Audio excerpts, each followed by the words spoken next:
Hello बच्चों, ऊष्मागतिकी का हमारा चैप्टर जो चल रहा था वो जब कॉलेज खुलेंगे तब हम पढ़ाएंगे, क्योंकि वो न्यूमेरिकल बेस्ड है इसीलिए। ठीक है, अब मैं न्यू चैप्टर साम्यावस्था स्टार्ट कर रही हूँ। साम्यावस्था इक्विलिब्रियम वाला। क्या होता है इक्विलिब्रियम में? जैसे सबसे पहले हम बात करते हैं सक्रिय द्रव्यमान की। सक्रिय द्रव्यमान क्या होता है? सक्रिय द्रव्यमान के लिए एक मैं सबसे पहले सिंपल सी एक समीकरण बता रही हूँ। A बराबर A+V रिवर्सिबल C+D। ठीक, तो इसका क्या है कि A+V, अगर हम ये वाली अभिक्रिया देख रहे हैं ऊपर वाली से, तो किस में परिवर्तित हो रही है? C+D में। अगर हम इधर नीचे वाला देखें तो C+D किस में परिवर्तित हो रहा है? A+B में। इसके लिए ये अभिक्रिया जो होती है इसे उत्क्रमणीय अभिक्रिया कहते हैं। अब उत्क्रमणीय का मतलब A+B किस में परिवर्तित हो रहा है? C+D में। C+D किस में परिवर्तित हो रहा है? A+B में। ठीक, इसके बाद इससे हम इक्विलिब्रियम, जब दोनों बराबर होते हैं तो उसे बोलते हैं साम्यावस्था। क्या बोलते हैं? साम्यावस्था। जब दोनों की ये बराबर होती है तो वो कहलाती है हमारी साम्यावस्था। अब हम बात करते हैं सक्रिय द्रव्यमान, इसे बोलते हैं एक्टिव मास। ठीक, तो ये क्या होता है कि किसी पदार्थ के एकांक आयतन में उपस्थित ग्राम अणुओं की संख्या या मोलों की संख्या को हम सक्रिय द्रव्यमान कहते हैं। मतलब कि आई एकांक आयतन में उपस्थित, मैंने V ले लिया, में उपस्थित ग्राम अणुओं या मोलों की संख्या, मोलों की संख्या या ग्राम अणुओं, इसकी संख्या को उस पदार्थ का क्या कहते हैं? सक्रिय द्रव्यमान कहते हैं। सक्रिय द्रव्यमान को बड़ी ब्रैकेट से प्रदर्शित करते हैं।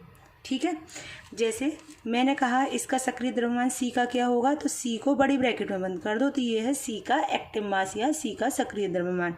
अगर कहूँ A का क्या होगा, तो A का सक्रिय द्रव्यमान ये है। अगर कहूँ D का क्या होगा, तो D का क्या है? ये वाला। ठीक है, तो इस प्रकार हम जो सक्रिय द्रव्यमान होता है उसे हम बड़ी ब्रैकेट में लिखते हैं। मोलों की संख्या बटे V हो गया। मोल सबको पता है क्या होते हैं? W/M × V।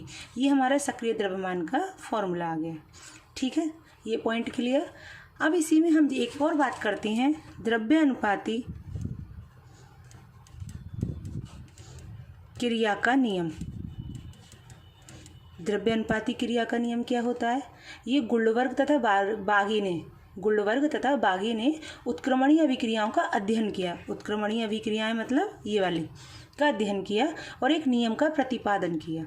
जैसे स्थिर ताप पर, पहले सुनना फिर मैं एक्सप्लेन करूंगी। स्थिर ताप पर किसी पदार्थ की अभिक्रिया करने की दर उसके सक्रिय द्रव्यमान के समानुपाती होती है और किसी रासायनिक अभिक्रिया की दर अभिकारी पदार्थों के सक्रिय द्रव्यमान के गुणनफल के समानुपाती होती है। शायद ये अभी समझ में नहीं आया होगा। अब देखो, जैसे A गैस है मेरी, B गैस है जो कन्वर्ट हो रही है C गैस D गैस में। ये वाली हो गई हमारी आगे चल रही है, फॉरवर्ड रेट हो गई। ये वाली अब पीछे को आ रही है, तो ये कौन सी हो गई? बैकवर्ड। ठीक है, अब द्रव्य अनुपाती क्रिया का नियम जो था वो ये कहा गया कि स्थिर ताप पर किसी अभिक्रिया करने की दर, जैसे अग्र अभिक्रिया की दर के हैं RF, उसके सक्रिय द्रव्यमान के गुणनफल के समानुपाती होती है अभिकारी पदार्थों के। देखो, ये वाली अभिक्रिया के लिए अभिकारक कौन होगा? ये वाला। इस वाली अभिक्रिया के लिए अभिकारक कौन होगा? ये वाला। तो इसका अभिक्रिया की दर अभिकारी पदार्थों के सक्रिय द्रव्यमान के गुणनफल के समानुपाती होती है। देखो, अभिक्रिया करने की दर, अभिकारक ये हैं RF के लिए, तो A का सक्रिय द्रव्यमान × B का सक्रिय द्रव्यमान। ठीक, जब RF होता है, जब अनुक्रमानुपाती का चिन्ह, तो कोई एक वो लगाएंगे कांस्टेंट, मैंने KF लगा दिया और आ गया A × V। ठीक, इसी प्रकार पश्च अभिक्रिया के लिए, बैकवर्ड के लिए अब अभिकारक कौन है? ये वाला। तो अभिक्रिया करने की दर अभिकारी पदार्थों के सक्रिय द्रव्यमान के गुणनफल के समानुपाती होती है × D। जब अनुक्रमानुपाती का चिन्ह हटाएंगे तो एक क्या लगाएंगे? कांस्टेंट। ठीक है, इतना क्लियर हुआ। अभी मैंने बताया था कि साम्य अवस्था पर दोनों की दर क्या होती है, बराबर होती है, मतलब ये इक्विलिब्रियम पर होता है साम्य अवस्था। तो साम्य अवस्था पर RF बराबर RV के होगा, मतलब दोनों की दर क्या होगी, बराबर होगी। तो RF की जगह हम क्या लिख सकते हैं, KF वाला, और RV की जगह KV वाला।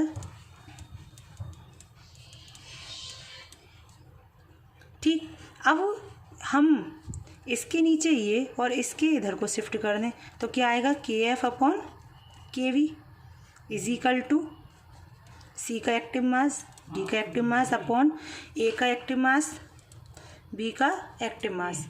जब अब ये दोनों क्या है, ये कांस्टेंट है, KF और KB क्या है, दोनों ही कांस्टेंट निकल के आए थे। ये हमारा अग्राभिक्रिया के लिए निकल के आया था, ये हमारा पश्चाभिक्रिया के लिए निकल कर आया था। तो हम इसकी जगह एक KC रख सकते हैं और आ जाएगा C का एक्टिव मास और D का एक्टिव मास अपॉन A का एक्टिव मास इंटू V का एक्टिव मास।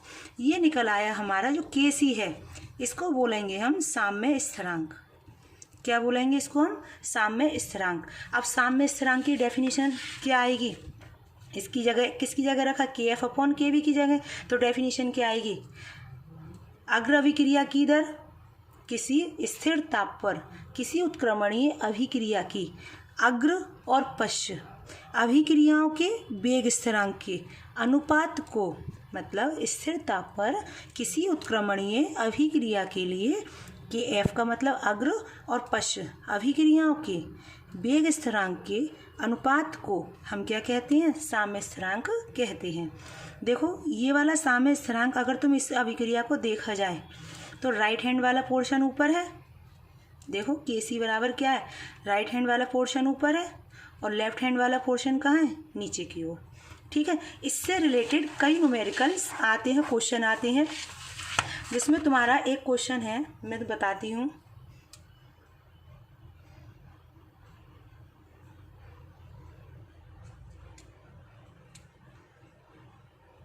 ये है कि निम्न अभिक्रियाओं के लिए साम्य स्थिरांक KC का डिफाइन निकालो। तो फॉर्म ये रिएक्शन दे रखी है NCERT की बुक में ही, इसी का बता रही हूँ मैं। 2NO + Cl2 सभी गैस हैं, G का मतलब गैस है। तो तुम इसका KC कैसे निकालोगे, अभी निकाला था मैंने, KC बराबर right hand upon left hand.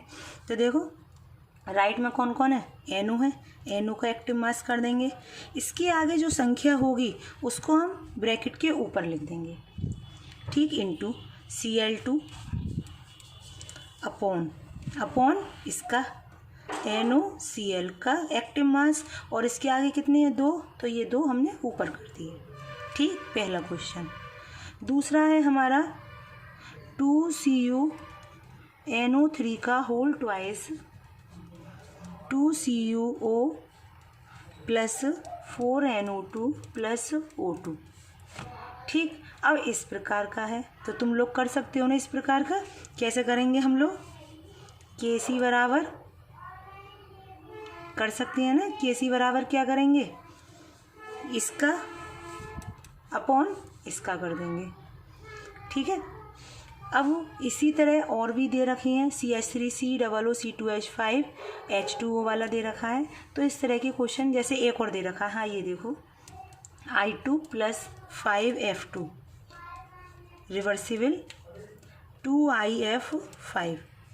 अब इसको कैसे बनाएंगे बताओ, KC बराबर IF5 का एक्टिव मास का स्क्वायर हो गया अपॉन I2 ये रहा इंटू क्या है 5F2, इसका मतलब F2 की घात कितनी हो जाएगी, 5 हो जाएगी। ठीक है, तो इस प्रकार क्या करते हैं, हम निकालते हैं।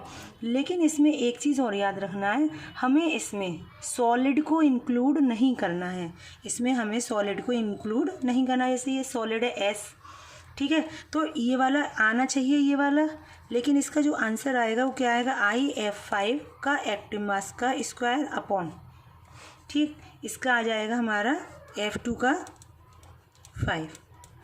ठीक, इसी प्रकार ये सारी गैस थी तो गैस का यूज़ कर लिया हमने। अब ये दे रखा है 2Cu वाला, इसमें ये ध्यान रखना ये क्या दे रखा है S, CuO क्या दे रखा है S, और ये दोनों क्या दे रखी हैं, गैस। तो तुम लोग कैसे निकालेंगे? हम सबसे पहले क्या करेंगे, देखो CuO का एक्टिव मास का स्क्वायर, NO2 का होल 4 ये हो गया, इंटू O2 का एक्टिव मास अपॉन CuNO3 का होल ट्वाइस पूरे का ये। लेकिन ये वाला हमारा ये वाला पोर्शन जो है ये सॉलिड है और ये वाला पोर्शन कौन सा है? सॉलिड। तो हमारा मान क्या निकल के आएगा? Kc बराबर NO2 का होल 4 O2 अपॉन कुछ नहीं, क्योंकि ये क्या है हमारा? सॉलिड। ठीक है, तो इसका कैसे निकालना है? हमें सॉलिड जो होंगे उनको इंक्लूड नहीं करना है, कोशिश करना करने की। अगर कोई समझ में नहीं आए तो पूछ लेना। जैसे एक और है मेरे पास, एक और दिया है Fe3 पॉजिटिव, ये है एक्वस प्लस 3OH नेगेटिव, ये है एक्वस रिवर्सिबल FeOH का होल थ्राइस, ये है हमारा सॉलिड। जब ये दे रखा है तो हम लोग क्या करना है? वैसे क्या करते हैं, ये वाला ऊपर ये वाला नीचे, लेकिन ये क्या है? सॉलिड है, डायरेक्ट छोड़ दो इसे। तो Kc बराबर क्या आ जाएगा? 1 अपॉन, क्योंकि ये वाला पोर्शन कैसा है? सॉलिड, इसे छोड़ दिया, और अपॉन में कौन आ जाएगा? Fe3 पॉजिटिव का active mass into OH negative का Q। ठीक है, इस तरह से तुम लोग करना, कोशिश करना। सॉलिड वालों को छोड़ देते हैं लिक्विड और हम गैस को यूज़ करते हैं। ठीक है, अब नेक्स्ट एक और बच्चा है, वो तुम खुद ट्राई करना। अगर किसी को कोई प्रॉब्लम हो तो पूछ लेना। द्रव्यानुपाती क्रिया का नियम, सक्रिय द्रव्यमान और साम्य स्थिरांक, ये 4th क्वेश्चन है। एनसीईआरटी का 4th वाला क्वेश्चन है जो मैंने अभी बताया। ठीक है, इसमें सॉलिड ध्यान रखना, सॉलिड को इंक्लूड नहीं करना है। केवल किसको करना है? लिक्विड को कर सकते हैं, गैस को कर सकते हैं, एक्वस को कर सकते हैं। ठीक है।